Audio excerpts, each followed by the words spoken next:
सहनाववतु सहनौ भुनक्तु सह वीर्यं करवावहै तेजस्विनावधीतमस्तु मा विद्विषावहै। ओम शांतिः शांतिः शांतिः। मैं शोभा अग्रवाल आप सभी का इस सामवेद की कक्षा में हार्दिक स्वागत, वंदन और अभिनंदन करती हूँ।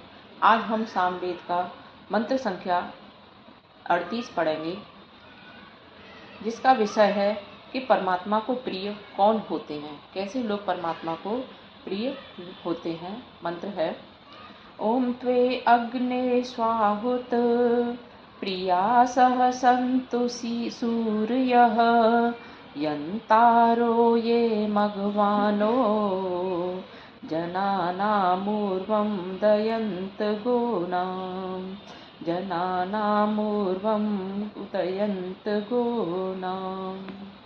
मंत्र का अर्थ है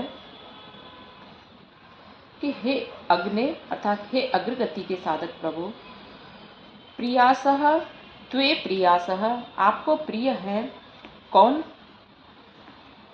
यंतारह जो विषय भोगों से अपनी इंद्रियों को सुरक्षित रखने वाले हैं, और मघवानः जो परम ऐश्वर्यशाली हैं, स्वाहुत जो लोगों की रक्षा के लिए अपने प्राणों को न्यौछावर करने वाले हैं, जनानाम पूर्वम और समस्त लोगों की रक्षा करने वाले हैं, ऐसे सूरवीर ही आपको प्रिय होते हैं। यहाँ मंत्र में बताया जा रहा है कि कैसे व्यक्ति ईश्वर को प्रिय होते हैं। तो यहाँ मतलब 4 बातें बताई कि परमात्मा को ऐसे लोग ही प्रिय होते हैं जो स्वाहुत हैं। स्वाहुत मतलब कि कितनी भी विपरीत परिस्थितियाँ आएँ, लेकिन वो अपने सिद्धांतों से समझौता नहीं करते, और समझौता न करके मतलब कितनी भी परिस्थितियाँ आए, लेकिन वो जीवों की रक्षा के लिए, प्राणी मात्र की रक्षा के लिए अपने प्राणों को न्यौछावर करने वाले होते हैं।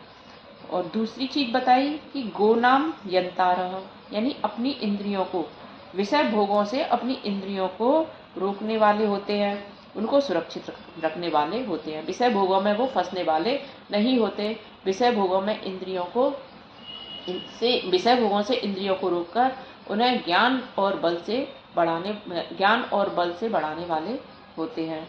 तीसरी चीज बताई कि मघवाना जो परम ऐश्वर्यशाली होते हैं। परम ऐश्वर्यशाली मतलब एक इंद्र के समान होते हैं। आत्मा को भी इंद्र कहा जाता है वेदों में, परमात्मा को भी इंद्र कहा गया है।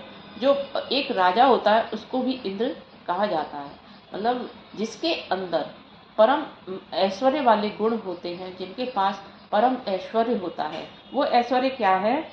जैसे ज्ञान है, बल है, धन है, पराक्रम, सामर्थ्य, वैराग्य, यश, शीलता, नम्रता, वीरता आदि अनेक ऐश्वर्य जो है वो आदि अनेक गुण ऐश्वर्य कहलाते हैं। तो इस प्रकार जो परम ऐश्वर्यशाली होते हैं, जो इंद्र होते हैं, ऐसे लोग ही परमात्मा को प्रिय होते हैं। और बताया कि जनानाम ऊर्वम कि जो लोगों की रक्षा, लोगों को सुरक्षित करने वाले हैं। अर्थात कैसे सुरक्षित करने वाले हैं कि स्वाहुत अर्थात अपने प्राणों की आहुति लगा करके भी लोगों की रक्षा करने वाले हैं।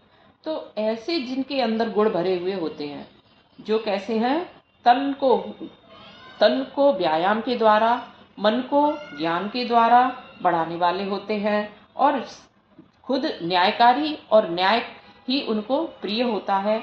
ऐसे साहसी, निडर, नम्रता से भरे हुए परम सूरवीर व्यक्ति ही प्रभु को प्रिय होते हैं। अतः इस मंत्र से हमको यह शिक्षा मिल रही है कि उस प्रभु का प्रिय बनने के लिए हमको भी अपने अंदर इन गुणों को बढ़ा करने का प्रयास करना चाहिए, और इन गुणों का विकास करके हमें सूरवीर बनना चाहिए।